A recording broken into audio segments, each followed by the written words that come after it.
You know what Carrie fits around Yeah, to match the vibe. I love it.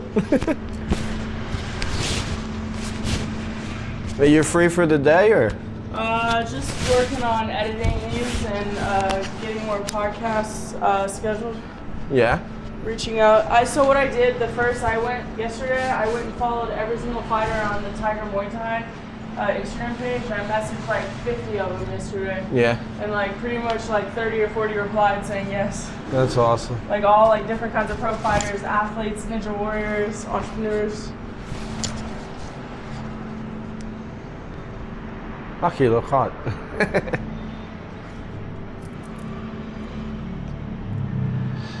Hello, hello. Okay, they're both on. Well, you can see both of them are moving. That's so cool. If you want, after this, my place, I've got a nice quiet area. It's quite spacious and quiet as well. So if you want to edit, you can edit. Oh yeah, I got my it. computer. That'd be dope. Okay. Yeah. It's already alive. I just throw it on there like that. Surprise.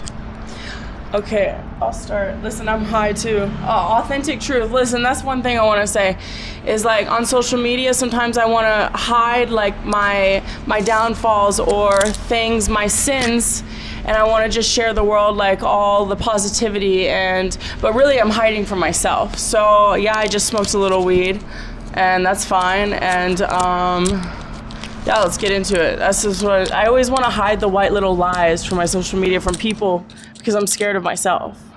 You shouldn't be. Yeah, I know. We all shouldn't be. So this is the Highest Frequency Podcast.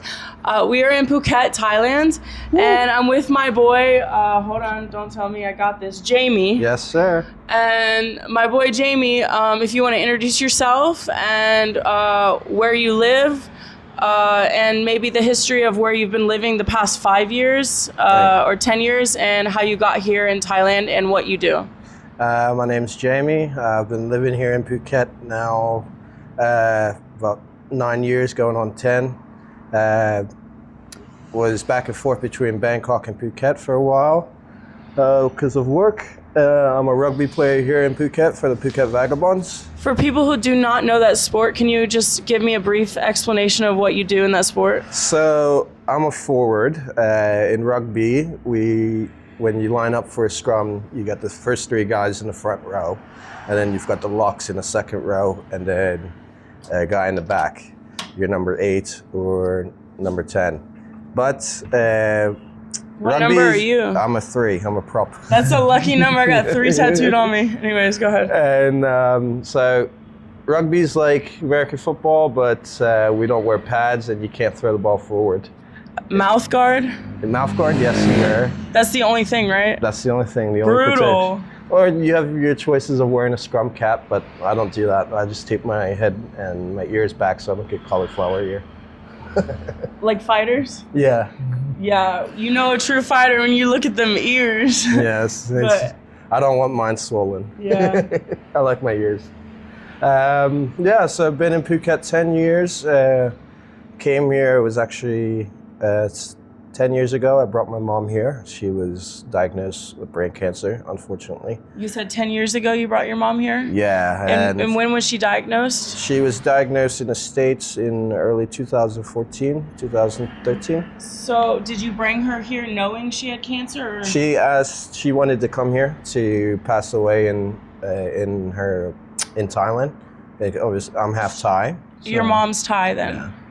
And so I brought her here. She passed away here. And I got to meet family, my Thai side of the family. Is that your first time meeting your mom's side of the No, family? actually, it was second time meeting them. And yeah, grew quite close with my Thai family. And when your mom came here, how long was it until she passed away? About a year and a half. So she passed away in 2017. Wow. She was, I think, 48 years old. Wow. So, and unfortunately, I was on a boat delivery to Bali, and I got the phone call. And then I had no choice but to finish the delivery out, then fly back for the funeral. So I didn't get to say goodbye to my mother, but I know she looks down on me every day. 100%. My family said that, you know, she waited for me to go before she passed She's away. looking up at you. Yeah. So Like all around you. I was a bit of a mama's boy. What's her name? Frida. Frida. Yeah. Wow, beautiful. Mama's boy. How many siblings? So I'm the oldest of 3. I've got 2 younger sisters. One is 26. The other one is 25. She's married and got a kid now. And may I ask how young you are? Yeah, I am 29. 29. And yeah, it's been a long, fun 10 years out here, ups and downs, but you know. So you decided to stay here? Yeah. This I came out here, saw an opportunity. You know, I didn't have much, didn't have a college degree, so I had to kind of find my own way, basically. At first, in the beginning, I did get caught up with, you know, a lot of drinking and a lot of partying, drugs, and kind of got, you know, steered off the right track a bit. And then that's when I found rugby. And how many years ago was that? Let's say 4 years ago. So I love that. So you found this sport in Thailand, just as I found Muay Thai in Thailand. But anyways, go ahead. And it saved your life? Yeah, you know, I was on the road to, sorry if I curse. No, go for it. It's okay. Be you. Hold nothing back. I was headed down the wrong path, and my mate Anthony, shout out to him. Shout out to Anthony. El Presidente. He pulled me aside, said, "Come and play rugby for us." Wow. And you've never played it before? Never played before. Any sports before that? I played football, ran track, played baseball and hockey, and also boxed. But that was like a long time ago? That was in the States, growing up in the States. So, but then rugby, I was completely new to rugby, but I loved the contact, you know, coming from football in the States. Yeah. I loved the physical contact. Saying, did you just fall in love instantly? Oh yeah. And you know, it felt like playing backyard football as a kid, you know, with your cousins on Thanksgiving Day. This is rough, right? Yeah, I heard it's one of the roughest sports. Yeah. So the physical contact was what secured my heart with rugby, and wow. I love it to this day. I think that's the same with me with Muay Thai. Yeah. So you found this sport, saved your life, so you stayed here, and I know you have a couple businesses, and you are in a league, or what's up with the athletic, the team and stuff? The team, so we are the only rugby team in Phuket. We compete, so there's rugby union, rugby league, 2 different styles of rugby. We play rugby union. So sometimes we'll play 15 aside or 10s aside. And who do you play? Different places in Thailand? So, yeah, we'll travel, and countries. We'll travel to tournaments or to other provinces to play teams from that province. Let's say, because last year we traveled to Krabi, played against Krabi. That's where my first Muay Thai camp was. And then we traveled up to Pattaya to compete in big tournaments. Nice. We actually won the Shield then. Shield? We won a trophy. We were in the Bowl Cup final, so. Wow. So like in college football, you know how you have the national championship, then you have the bowls. I'm gonna write down notes if you don't mind. Go for it. You know, and yeah, so it's quite big. Wow. Yeah, I've heard a lot about it, and in Australia too. Yeah, we've got teams coming from Australia, Hong Kong, Singapore, Malaysia, and Australia, and sometimes New Zealand coming out to play against us in tournaments, and Thailand's got its own national team. So sometimes they'll go around and pick players. We've got a couple of players on our team that played for the national team. So wow. It's quite a big sport here. I never knew how big it is. I mean, it's not as big as soccer, as we would call it in the States. Oh yeah, soccer, yeah. But soccer's huge here, so. Yeah. But it's a growing sport. We've got our own academy now. We've got kids that we bring to the training to introduce them to rugby. Nice. Kind of get them off the streets. Yeah, you know? that's what's up. So that's us as a club. We kind of wanted to implement, you know, how we can help the community and And that's why we started the academy. So bring younger school kids to come and give them a chance to play and experience something new and bring something positive to their life, you know. Wow. Absolutely amazing. Thank you. So, and then what businesses do you own? So I've got a watch business in Bangkok, and right now I'm in construction with my mates here in Phuket. Like building houses or? Yeah. I don't own the construction business. I'm just the manager. But you're the founder of the watch? Founder of the watch business. Can we speak about that real quick? What got you into watches and how did that become a reality? I've always had a knack for watches. I love watches. I wouldn't say I'm a hardcore collector. I like, collecting watches over time. And for me, I've always, valued the horology and how watches are made and what the different unique things about each watch and the movements and so the passion inside time. Yes, I guess you could put it passion in time. Literally, what is a watch? It gives you time. It gives you time, and time is money. Yeah. And time is your most valuable thing in this life. Wow. So, and for me, watches, it's not just about the name. It's about the complexity of how it was made, what goes into making that watch so special. I have some questions about this. You want something to drink real fast? I can grab 2 things. Up to you. Yeah, sure. Oh my gosh, I love watches. Wow. May we get two drinks? You want a soda, a water, or a beer? Water's fine. Same.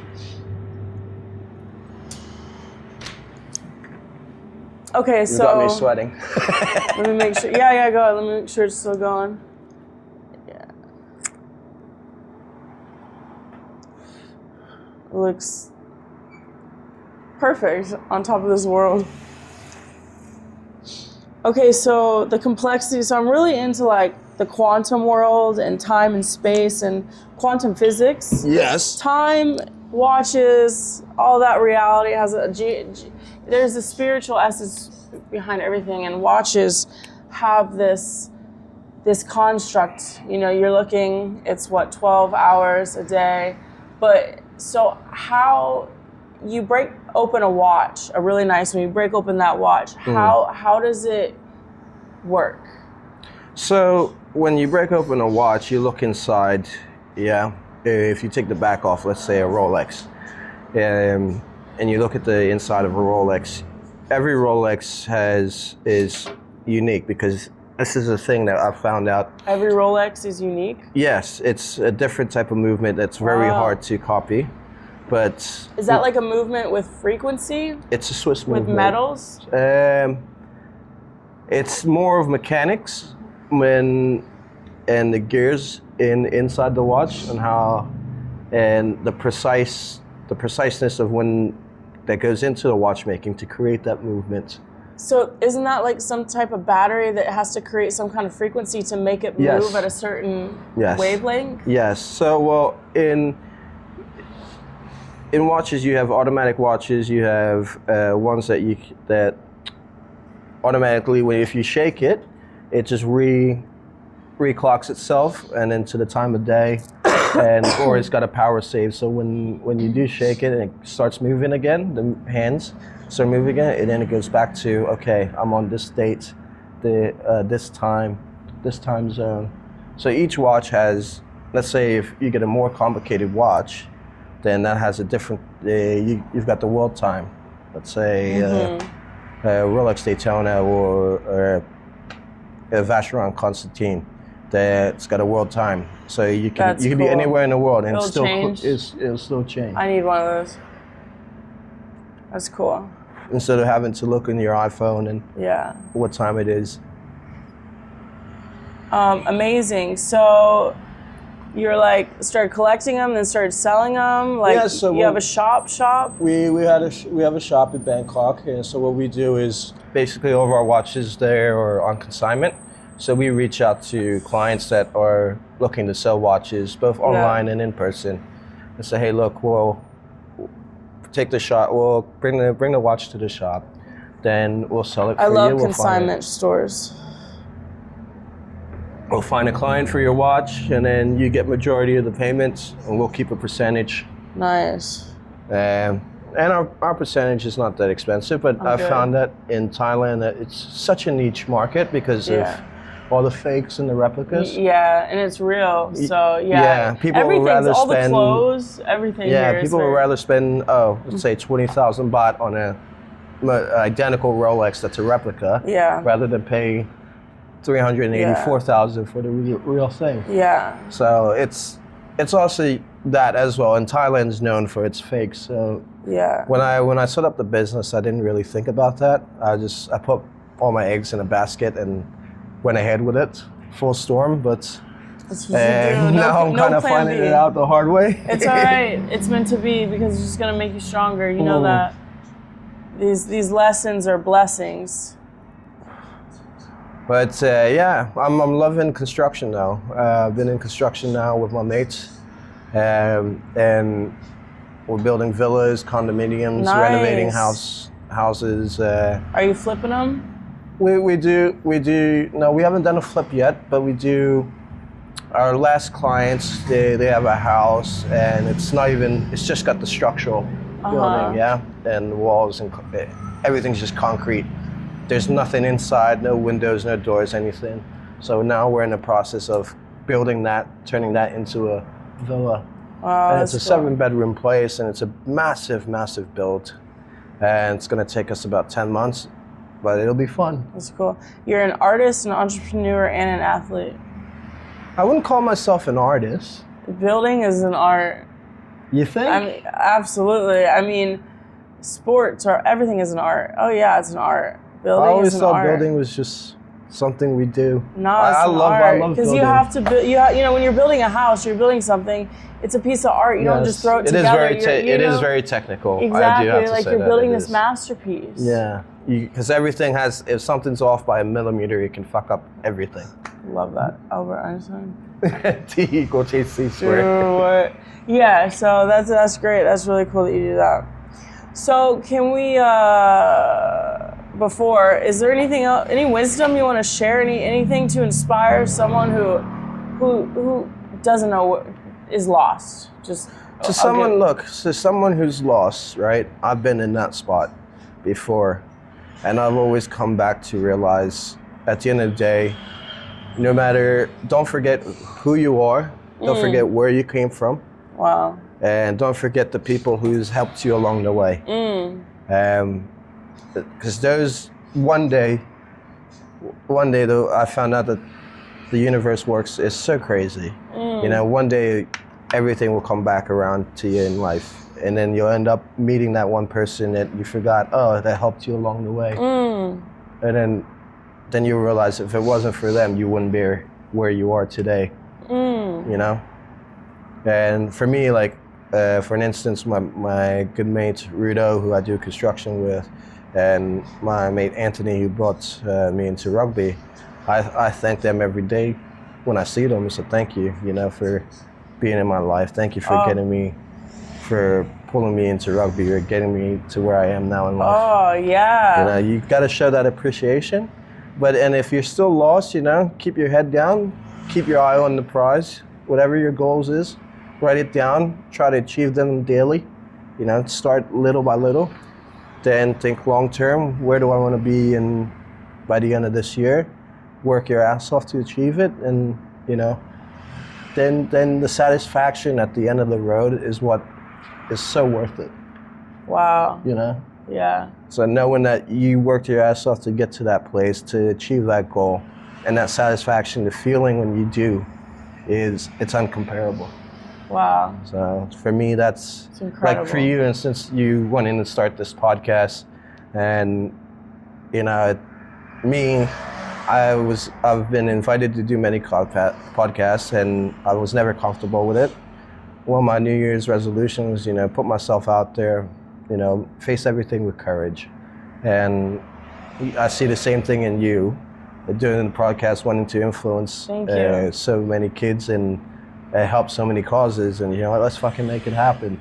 Yeah, we're know? making it happen. We are, There is no yeah. I in team. That's why I said it's all of us. So my goal to you young kids today, my advice to the young kids today would say, keep your head down, keep your eyes on the prize. Eyes on the prize. And what's the prize?